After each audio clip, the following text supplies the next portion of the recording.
Welcome back, content creators, healers, old souls, and intuitives. For those who don't know, my name is Jay, and welcome to the very first live open discussion. Now, this has been some time in the coming, and I basically walked around and I engaged with people in the community, both online and offline, and I asked everybody a question. Now, each week the question will be different, but the surprise is the same. You get a chance to win a big prize at the end of the week. And I'm so proud and excited and grateful for everybody who took the time out and went over to the page or took the time out their day to answer the question in person.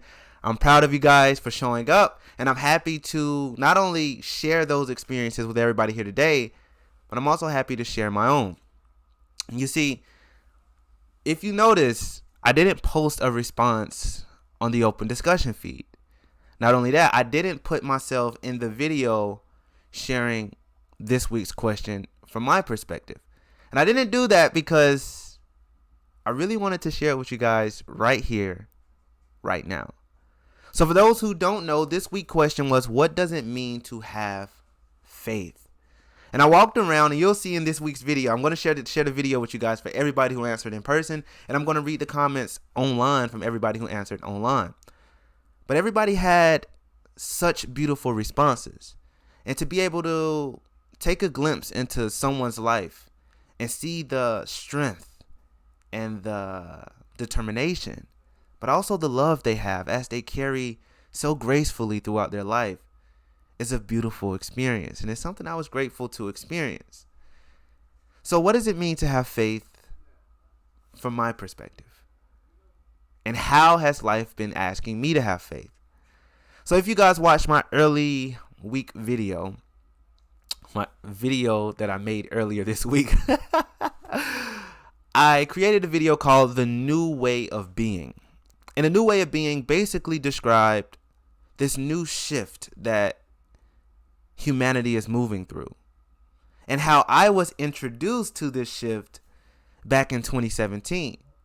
You see, this shift came and spoke to me as the School of Ascension, and I spent the last maybe 4 to 5 years actually trying to understand what I saw in that vision, and also trying to understand how can I build that in the world today. And many of you guys been on that journey with me. You know, the name of my LLC and the name of my company is the School of Ascension, but it wasn't always that name. In the past, it was 7-Week Chakra School at one time. It was Spirit on the Rise at one time. And it had many different evolutions of itself along its own journey. The more I came to understand what the School of Ascension was, the more courageous I became in actually calling it what it was called the day I was introduced to it. You see, I always knew it was going to be the School of Ascension, but it took me a while to admit that to myself, and that is a lot like having faith. You see, the interesting thing about being introduced to the School of Ascension and to this idea and this concept that I'm presenting into the world is it came to me in an unseen way. You see, most of the answers you will hear from those that we met in the community is faith is believing in something that is unseen. Something that hasn't happened yet, but you just know that it will. You see, from a young age, I always had that connection. The ability to dream beyond the present moment and to imagine a whole new reality in a being, even if it's a reality that no one ever seen before. And I call this being psychic. And every time I say that around somebody, oh yeah, I'm extremely psychic. Yeah, for sure. That's me. People give me a little look like, psychic? What does that have to do with anything? And what I want to inspire everybody to see is that being psychic is being able to look beyond what is happening right now and to see a better future for yourself, a better future for humanity, a better future for your family, a better future for your friends. And being able to do something like that is the whole process of creation. You see, my gifts began to develop at a pretty weird time. Because as I started to envision a new life for myself and humanity, as this School of Ascension came and spoke to me, there were those around me and situations around me that will completely deny the experience that I knew that would one day happen.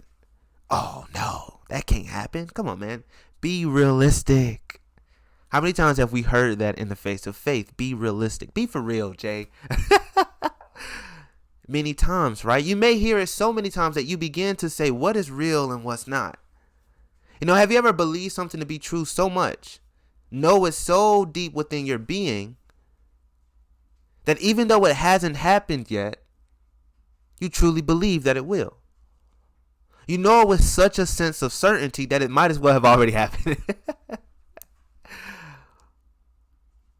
How can you believe what you believe even when there's no proof?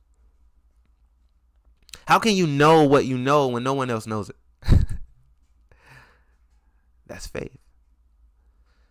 So as I continued along my journey, Spirit started to speak in more ways. He wants proof. Life would say. Okay, I'll send you proof. Something ever happened to you that you can't explain how it happened or why it happened, but you know that it's supposed to happen? For example, let's say you're 2 months behind on your rent. You need probably about $1,200 altogether. And to you, that's a big sum of money. $1,200? And I got to come up with it in 30 days? Oh, wow.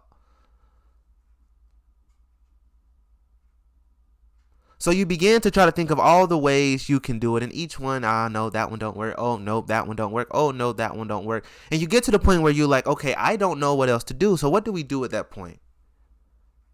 Well, more than likely, we sit down and pray. We sit down and pray in hopes that if I can speak to something that knows something that I don't know, possibly an idea will come to me that will inspire me to take the action, to do the thing, to know what I need to know so I can receive what I need. And prayer has been a tool, and I call it a tool, but not just a tool that has been used to demonstrate faith over and over and over again. You see, but what really interests me as a being is not necessarily the praying. But what interests me is how can one sit down and pray and then see that prayer reflect in their life? What happened? What happened? Because I've been asking for so long, but when I pray for some reason, it happens in my life. What does that mean? And as you begin to seek that answer, you begin to know faith. You know, I chatted with one of my friends playing pickleball, and I asked her, what does faith mean to you? And she told me that she understands that God works in ways that she can't understand. Works in ways that she don't know. And then I said, well, with that being said, would you say that faith is not being able to understand his way of thinking and his way of being, but knowing that his way exists? And she said, well, that's part of the puzzle. And our conversation went on again to reflect the idea of how can you know something, but at the same time don't know it. That's what faith is a lot of like. You see, Spirit continued to speak to me in very mysterious ways. Ways that even today, when I try to describe to a group of people, sometimes it sounds baffling. But to give this analogy to you, let me ask you a question. Do you understand why things happen in your life? Do you understand what your mother means to your life? What your father means to your life? Do you understand what your brother, what your sister, and what your friends means to your life? What are their existence? What does their existence say to you? Say about you? Begin to see your life as not just a random chaotic set of events, but begin to see it as poetry in motion. Oof. Have you realized that on a chessboard, each piece on the board holds a symbol? The queen, the king, rook, knights, everybody holds a symbol and an understanding. And the way you move each piece shows the understanding that you know of them and how you connect to each of their understandings. Like, would you move the queen in the same way you would move a rook? Would you move a king the same way you move the queen? Why not if you won't? You will not, because each piece has its own symbolism, its own knowing. Oh, you wouldn't do that with the queen. Why would you? Why would you do that? You will move her this way, especially to overcome that challenge in front of you. And faith always gives us a challenge, doesn't it? Well, let me ask you a deeper question. If you had no player in front of you opposing your queen, would you move the queen at all? Would you move your king at all if you had no one trying to attack your queen? I don't think you would, because I feel that she will be fine exactly where she is. With that being said, faith may oppose a challenge to us. But the question becomes, how can we erase that challenge so we don't have to move at all? Have you noticed that soon as we give up, I can't do it anymore, let me pray, the answer comes. Almost as if as soon as we give up the challenge, now the answer can flow through. As soon as no one's opposing that queen, okay, we don't need to move our king or queen. We can leave it right there.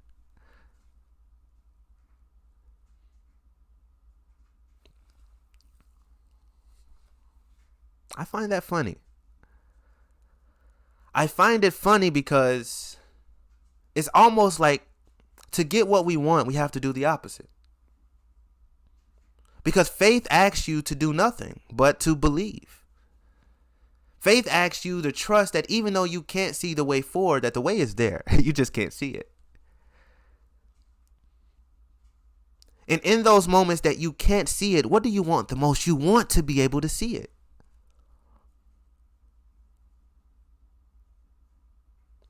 So along my journey, Spirit spoke to me in that way a lot of times. Spirit will oftentimes tell me what will happen way before it happens. Tell me how situations, how things, how people, how life will play out. Just so I can sit back and watch it. And the funny thing about it is when Spirit speaks and I have the keys, I'm often put in a position that I can't do anything about it. You know, I was sitting with a friend the other day. And I was listening to her experience. And as I was listening to her experiences, she was telling me what was going on. I was quiet, I was still, and I was connecting with her emotional state. I was getting myself out of the way so that I can hear what this person has to say. So I can feel what this person has to say. And for that moment, I can actually be with this person. And as I was doing that, and she was expressing herself to me, Spirit began to do something pretty weird. And I say weird because it doesn't always do this. But every time she began to speak, I heard what she was really saying. What do you mean, Jay? What do you mean that when she spoke, she was saying something differently than what she really meant? How do we do this?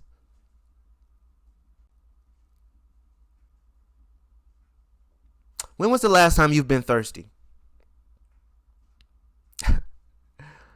Have you ever went outside and played a whole game of basketball, a whole game of pickleball, a whole game of soccer, a whole activity? And at the end of that activity, it's 80 degrees outside, the sun is on fire. You look at your friend and you say, man, I'm tired. I'm thirsty, bro. What were you really saying? You said I'm tired and I'm thirsty, but what you was really saying is I could use a glass of water and some rest. You see how we can say one thing and mean another? You ever seen someone outside jogging and you walk up beside them and say, hey, what inspired you to take this run today? And he look at you, she look at you, she say, well, to be honest, man, I'm just too fat. So I'm outside running because I'm just too fat. What he really meant to say was, or what she really meant to say was, I'm outside running because I see myself being slim. And once you begin to understand that sometimes we say something and mean something else, you understand faith. You see, faith will always be the opposite side of the seesaw in whichever way we're leaning. You see, that challenge that we face sometimes calls us to identify a side. For example, you 2 months behind of your rent again. Once you get that note out of the mail and you look at it, it makes you take a side. Dang, I need some money. Oh, I'm broke. Oh, I need something, right? You feel this sense of panic and urgency begin to develop within yourself as you're looking at this note. So in that moment, you take one side of the seesaw. Oh, I'm broke. I don't have what I need. I need to make something happen. Life ain't working. And you start to make a list of everything that isn't working for you, right? And as you begin to hold that list and you read it to yourself, it can be very self-deprecating, don't you think? It can make you feel so bad in a way that you just want to lay down and forget everything. You see, many of us at times carry that list, whether it's in the back of our mind or whether we actually have that list written down beside us. And that list never really does us any good, does it? It doesn't make us feel better about our experience. It doesn't make us feel better about our life. It doesn't make us feel better about our friends, about our family, or about existing in that moment. But I personally believe that along my journey, everything serves us. You see, the good thing about that list is for bad to exist, so much good. So for one side of the seesaw to exist, there must be another. So yeah, you may have that list in front of you listing all the things that isn't happening. But again, sometimes we say something that means something else. So every time you take a glimpse at that list and you say, wow, I could use some money. Oh, I'm broke. It's not happening for me. Or wow, I can't believe she said that to me today. Did she say that? Or wow, I just really want to be able to become a nutritionist one day. Guess what's on the other side of that list? On the other side of that list, you already have the money that you need because in your experience of you asking for it, you automatically receive. What's on the other side of that list? You see, when you say, oh, I just wish I could become a nutrition, on the other side of that list, you already have. It's done. You ask, so you must receive. But it's something in the middle that must happen first. There's something that happens in the middle that's on the other side of each seesaw. There's something you must go through before you can get to this side of the list. And that something is faith. You see, faith is this weird in-between place. You see, before you can start the new, you got to let go of the old, right? You see, right now you're focusing on me, your eyes on me, your breath on me, your attention is on me, but what are you going to do tomorrow? I don't know. I wasn't thinking about that. Well, now that I am thinking about that, I can make a list of everything I'm going to do tomorrow. But now that you're thinking about your list, what about me? What am I saying?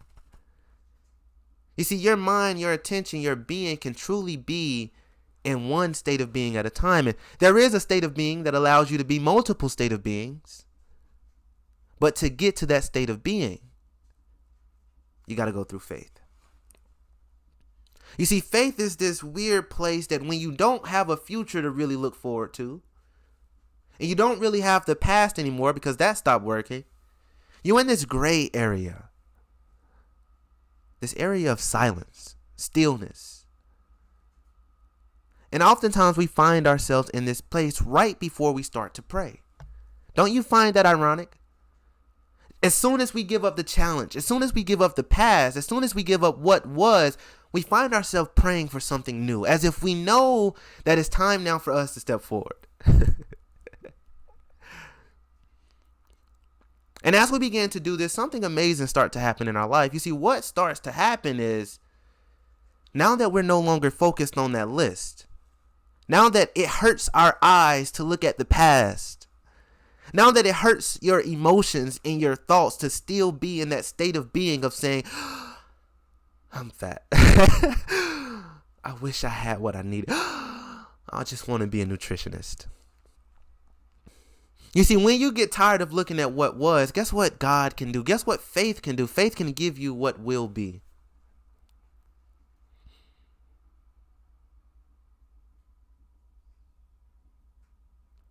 But it takes you to see it.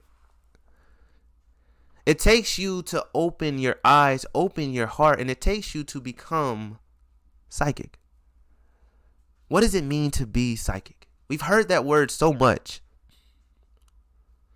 We've heard it so many times that everybody has a stance, an opinion, a view, a list on what it means to be it.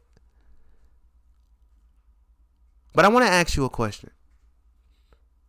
If you have a son or a daughter that is leaving the house for the first time in their life, they've never been outside in the world before, they don't know what it's like out there, and they're going to stay in a different state for the next 10 to 15 years, 30, 40, 50, for the next 100 years. And you won't be able to be there beside them anymore.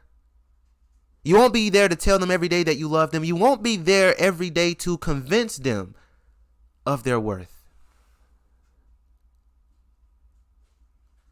What would you do?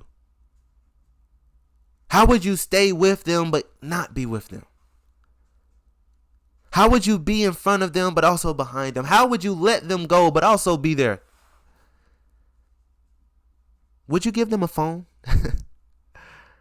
A phone that they can pick up and call you anytime they feel like they can't move forward, anytime that they need to remind themselves of what's real within them. Would you give them your number? A number that they can dial inside of this phone anytime they need that voice that reminds them that love is only around the corner. Would you put your phone on Do Not Disturb so you cannot hear them anymore? Or would you leave that ringer on blast so that you can hear every text message that comes through, every call that flow through? How would you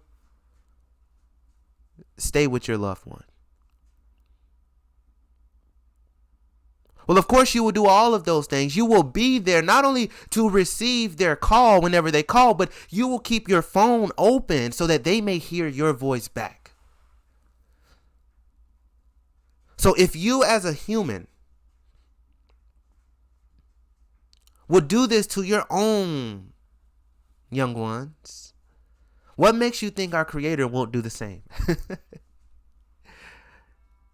You see, faith is being able to pick up that phone, but not just pick up the phone and talk and pray, but you also got to pick up that phone and listen. You see, we're good at the praying. We're good at the asking. I could pick up that phone today and give a call. But how often do you listen? Listen to the call that comes back. Listen to the feeling of the Creator's voice as He speaks His truth to you. How often do you do that? You see, to do that, it goes back to me being with my friend. You got to move yourself out the way. You got to move your thoughts out, your emotions out the way, and just be with that being right there, right now, and listening. It is the same with the Creator. And this is what it means to be psychic. Because have you noticed that just at the moment that we give up, everything works? You start to get new ideas. Oh, I'm going to do that. A new person walk into your life. Hey, here's what you need. Everything start to happen for you just as you imagined that it would. Why didn't it happen sooner, you ask? Why didn't it happen sooner? And how come every time I must go through the same thing? How can every time something doesn't work, I got to find myself back in that corner praying? Why can't I just know that every single time, only thing I got to do is pick up that phone? What am I not seeing? What am I not getting? Why do we got to break down before we can go up? Why can't we just keep rising? To do this, you got to master the phone. You got to master listening. You got to master the psychic. You see, if the Creator could, I bet He would come beside you right now and whisper in your ear and tell you everything that you need to know. Because that's love. You see, if the Creator would, I bet He will open the door for you every time you leave the house. I bet He will prepare every meal for you so tenderly. And I bet He will always keep a nice cup of your favorite drink ready for you. That's love. You see, but just as we discussed earlier, if you leave the house, how can I be with you but not be with you? So if you're on earth, how can I be there but not be there? You see, how can I speak to them in a way that they can hear? You see, that goes back to chess. You wouldn't move that queen or that king in a certain way, would you? Because you know the meaning that each piece holds. You see, life holds meaning. This is the Creator's book. And everybody is a symbol, representation of something amazing. So He'll move a person in your life to tell you something. He will move a situation in your life to show you something. He will play chess with your life in order to give you and show you everything that you ask for. But guess what? You got to listen. You got to pick up that phone. You got to hear. And once you start to observe what's really happening around you, that's what faith is. You see, the best being of having faith is a baby. A baby coming to this world knowing nothing. Nothing. Completely depending on the environment around them. But yet it continues to breathe. But yet it continues to be in a sense of knowing that all I will need will come.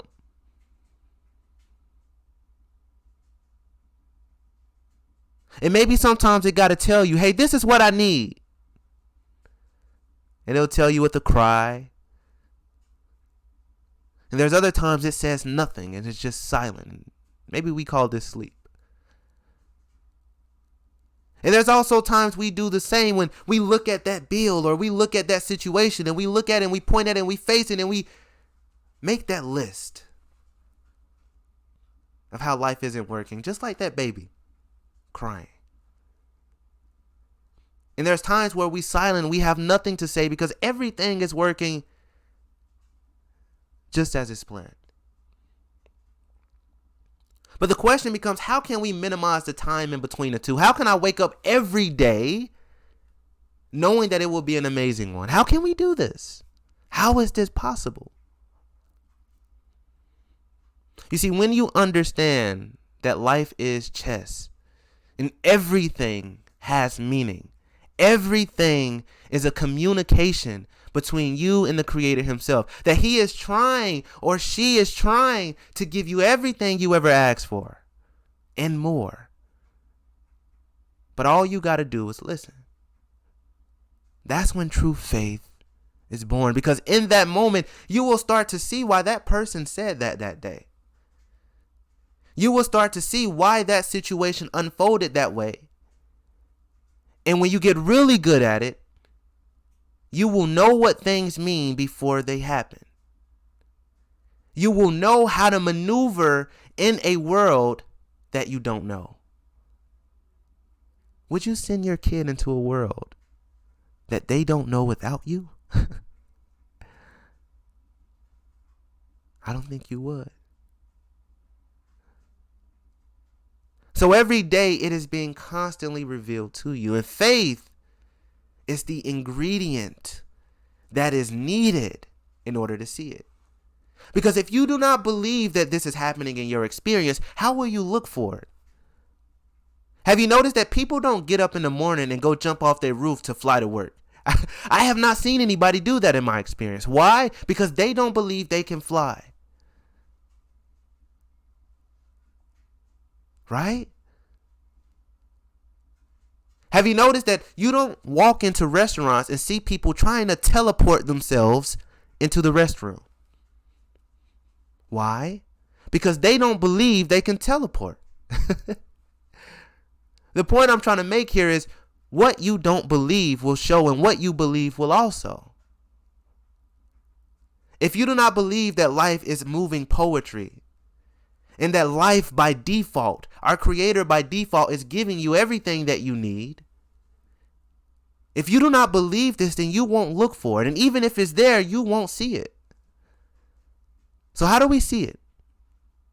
How do we open our eyes? How do we accept the blessings that is naturally ours? How do we have faith?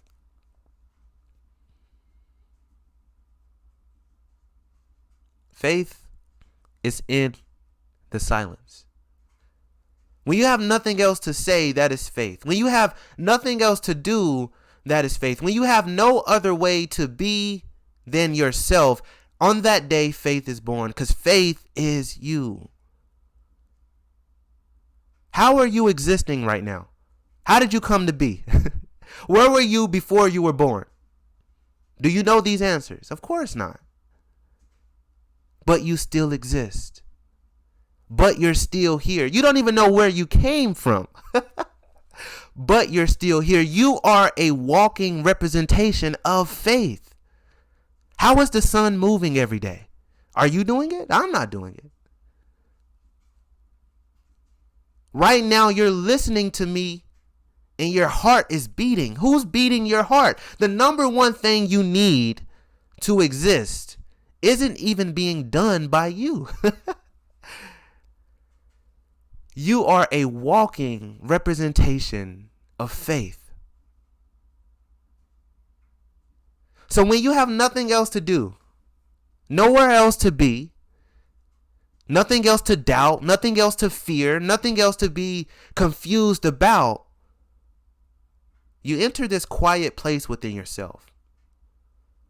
Some people call this place meditation. Some people call this place sleep. Some people call this place being bored. Some people call this place having nothing to do. But it's this place, nevertheless, that is quiet. And when you're finally out the way, and you're finally quiet, the Creator can finally speak. Oh, that's what I need to do, you might say. Oh, that's what happened behind that situation, you might think. Oh, that's the next move I need to make, you might feel. Finally, truth can reveal itself because you're no longer hiding it. And on that day, and in that moment, who you truly are can be revealed. And that, my friend, is faith from the perspective of me. That's what this week has been showing to me in so many different ways. To each person that I met, to my job, my relationships, to all the situations that I have lists about. And I oftentimes take a moment of silence to look at that list that I've created of all the things that I wish I could change. And faith is about taking a lighter to that list and burning it up, because you know that if all of those things exist that you want to change about your life,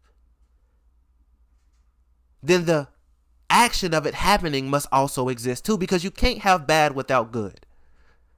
So all the things that you're angry at, frustrated at, confused at in your life, because that exists, all the things that make you happy and love and abundant and full of joy must exist too, because that's life. But to get to the other side of the seesaw, to make that shift in your mindset, in your consciousness, in your heart, to do this, you gotta have faith. To do this, you gotta be quiet. You gotta see yourself. So I want to go ahead and take the time to play this week's video for everybody that I went out in the community today. I met each person, shared what it means to have faith. I want to go ahead and share that video, and I want to thank everybody who participated in this week's question, what does it mean to have faith? So let's go ahead and share. I'm Latasha Taylor. Faith to me is stepping out and being brave on what you know God can do. So today I'm here gathering resources for a job I've not been promised, but I'm promised by God to have. So I'm going to spend my time and my money and go push forth to this position. And what does it mean to have faith, my main man? It's a belief in something that you don't know. Woo! My name's Jalen White, and what it means to have faith is to keep going and never give up. Kira, and what it means to have faith to me is to believe in something more. Yes, man. Faith is unshakable loyalty. It's belief without thought, and it's either you're all in or out. Faith isn't halfway. It's one or the other. My name's Crispin, and first of all, faith is believing in what you can't see. And what does it truly mean to have faith is believing in and having the biggest positive outlook on. My name is Jelani Keith. Faith to me means that I believe and trust in somebody to do their part and their role, and whether it be in society or here at work.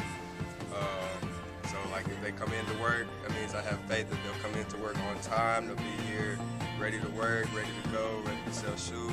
Hey, your name? My name is Siobhan Perry, and to answer the question, having faith to me means trust in the process and just having faith in God and being strong with whatever is going through. I'm Jennifer Rice, and to have faith is to believe in something that you cannot see. Yes. So to me, what it means to have faith is just having a deep belief in something regardless of the circumstances. Hi, my name is Emma, and to me, having faith is just truly believing something and having loyalty towards it. Yes.